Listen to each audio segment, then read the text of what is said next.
came to see Chris, but he doesn't seem to be around. Chris? My son, Chris. He's taken over Andy's apartment. Right. My new neighbor. You better not. I saw him come home last night. Well, obviously, he's not here now. Is there a problem? Do you want me to get a message to him? No, thanks, Molly. You've done enough for my family already. Suit yourself.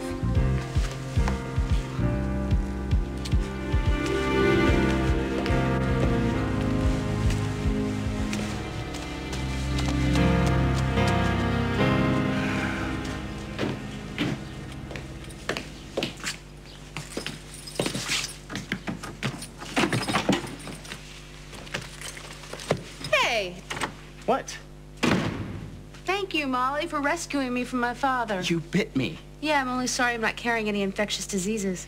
Okay, look, I'm sorry. But if you have rabies, I'm taking it right back. Well, you almost got me busted up there. What is with you, Hughes, man? Anyway, you can't give anybody a break for a damn second. Just so you know, he's still there. Mom, why don't they relax? Get their own lives.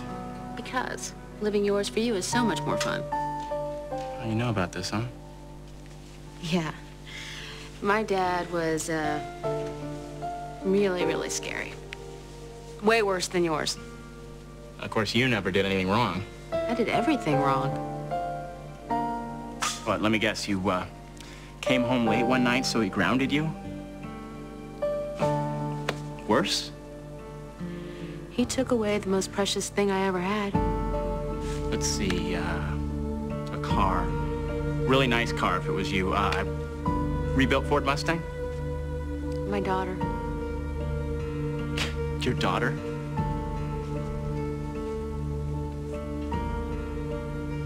The girl in the picture. What kind of a dad would make you give away your own daughter? Just drop it, okay?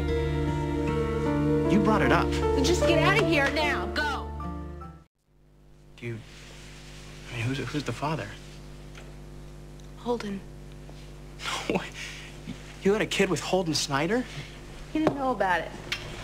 I didn't tell him about it till long after the baby was born. Where's she now? I gave her up for adoption. Was that hard, giving her up? A decision was made. I didn't have a vote. Yeah, I know what that's like. Not on anything so big, but... But the Williams family who adopted her, they really wanted a baby. And they were so nice, I knew they'd never yell at her. But you were pretty young, right? Right. So it was for the best. But still, it was my life. It was my kid. And I just let it happen. I just caved in, you know? Yeah, I do. I shouldn't have. I should have opened my mouth and said, no. No, this is the way I want it, Dad. This is the way it's gonna happen.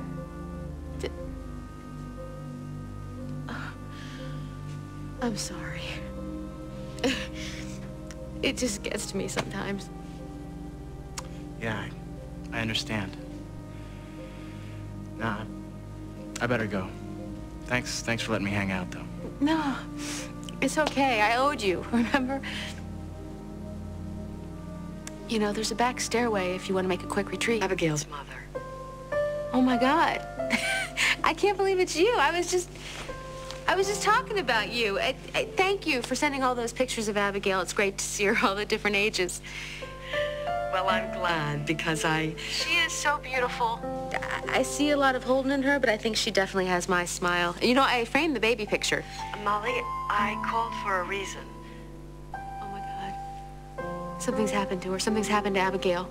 Well, yes, but it's not dire, at least not in the way you mean. She's perfectly healthy, but... But what?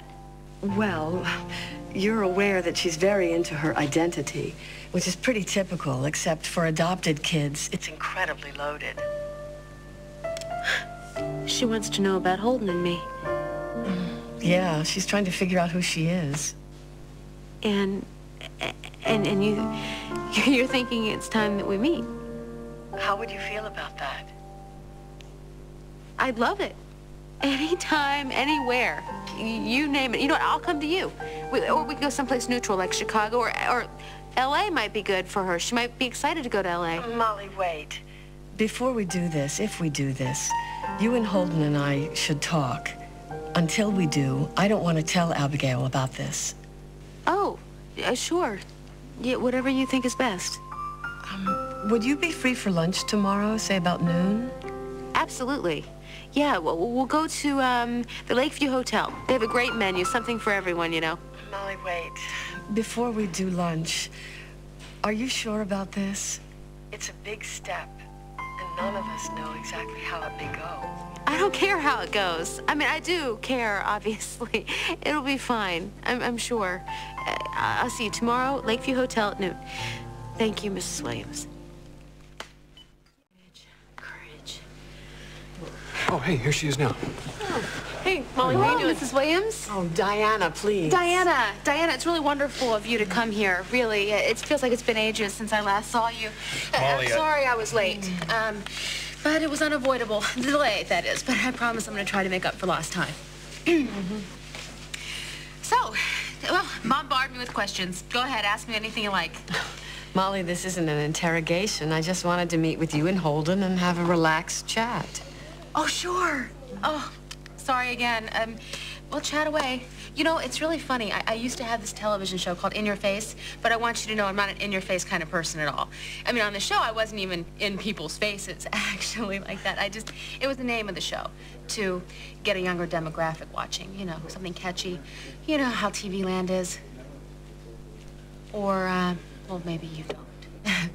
But, well, what I want to impress on you and Abigail when I meet her, if I meet her, I mean, that's entirely up to you, of course, is that, well, I'm a respected journalist in town now. In fact, I have a very good job as a columnist for the City Times. You know what? Would you like something to drink, maybe? No. Coffee? No, thanks. I'm fine. Well, wanna... really, as far as my career is concerned, I want to lay it all on the table. Okay, I used to be a romance novelist, but I didn't find it very fulfilling at all, so that's all behind me now. And... well, not to brag, I just, you know, let my work speak for itself. So I put little tape together segments of my TV show In Your Face. It's, well, Molly Conlon's greatest hits, as it were. Enjoy. Thank you, but it isn't necessary. I've already seen you on television. You have? Yes, but not on your show, I'm afraid. But since it's Abigail who is most important. I get it. You saw me when I was handcuffed, being dragged away when I went on TV when I was arrested. Molly, I'm sure that's not... And now you're worried because I have a police record. No, I wouldn't use those words. Well, I wouldn't blame you, Diana. I wouldn't blame you. In fact, I'm pretty... well, I'm embarrassed myself about the mistakes I've made. But I gotta tell you, I am not a criminal. I am not. The only crime I'm guilty of is trusting the wrong people. I mean, you'd think for a journalist I would have more sense about judging people, but I just don't. Maybe we should all just order some lunch. I just don't want you to think that I'm some hopeless loser and keep me from seeing my daughter.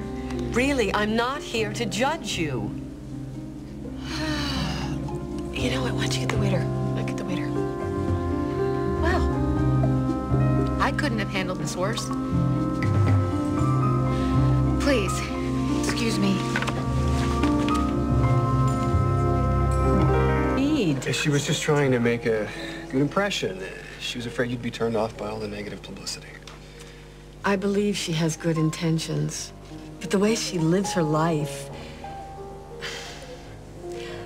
I know you're a fine man, Holden. And I know that Abigail would think you're way cool. That's how she'd put it. As far as Molly is concerned, I didn't want to prejudge her, and I'm trying to keep an open mind. But I am so glad Abigail wasn't here to witness all this. I had concerns about you, and I was so hoping you'd ease my mind. And instead, I totally freaked out. Abigail is a bright young woman, but in some ways, she's still very young. She's naive and impressionable. And for her to meet you when... I'm sorry, but you seem so out of control. You can't judge me for today. I didn't sleep a wink last night, okay? I don't think I'd be doing you or Abigail any favors if you were to meet each other now. I'm sorry to disappoint you. Believe it or not, I'm disappointed too. Well, then why won't you give me another chance? I hope things calm down for you.